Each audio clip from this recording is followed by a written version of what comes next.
राजाधिराज श्री सद्गुरुनाथ महाराज की जय। तीर्थस्वरूप परमपूज्य श्री रामराय गोविंद केळकर तथा श्री दासराम महाराज यांच्या वचनांवर आधारित श्री दादांचेच अंतरंग सत्शिष्य न ना गोखले यांनी लिहिलेल्या नित्य नवा दिस जागृतीचा या ग्रंथातील आज ऐकूया 17 मार्च या दिवशीचं चिंतन.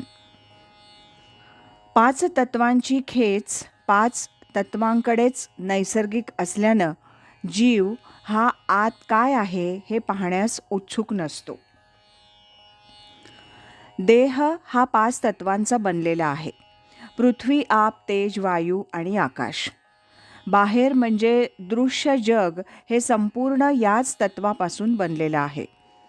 दृश्याचा अंत व्हायची वेळ आली की ही 5ही तत्व निराळी होतात आणि आपली आपण मूळ रूपात मिसळून जातात. शेवटी चैतन्य जे जीवरूपानं देहात वास करत असतं ते शिल्लक राहतं, कारण ते बनलेलं नाही, ते आहेच. या 5 तत्वांची आणि देहाच्या इंद्रियांची स्पंदनं सारखीच असल्यानं समानतेच्या गुणधर्मानुसार देहेंद्रियांची ओढ त्या त्या तत्वांकडे असणं अगदी नैसर्गिक आहे. आपल्या मूळ रूपाकडे परत जाता कसं येईल याची या इंद्रिय समूहातल्या अणुरेणूंना ओढ लागलेली आहे, यात नवल नाही. परंतु जीवाच्या हे लक्षात येत नाही की या 5ही तत्वांवर हुकूमत गाजवणारा आणि त्यांचा मेळ घालून नानाविध सृष्टी निर्माण करणारा परमात्मा अंशरूपानं जीव म्हणून त्यांच्याच शरीरात राहिलेला आहे. ममैवांशो जीवलोके असं गीतेत भगवंतांनी स्पष्ट सांगितलेलंच आहे.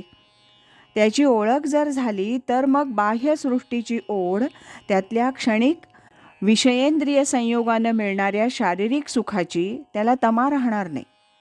तथापि त्या दृश्याची खेच एवढी विलक्षण आहे की ती माणसाला मागे पाहू देत नाही. वस्तूच्या बाह्य रूपाकडे बघण्यातच आपलं जवळजवळ सर्व जीवन जात नाही का? त्यामुळे आतमध्ये असलेली चैतन्यसृष्टी, चैतन्याचा प्रकाश, चैतन्याचा आनंद याला तो पारखा होतो. याला कारण जीवाला आत पाहण्याची उत्सुकता सोडा साधी इच्छासुद्धा नसते. मग त्याला ते कसं समजवणार? कारण अज्ञान. अज्ञानेनावृतम ज्ञानम.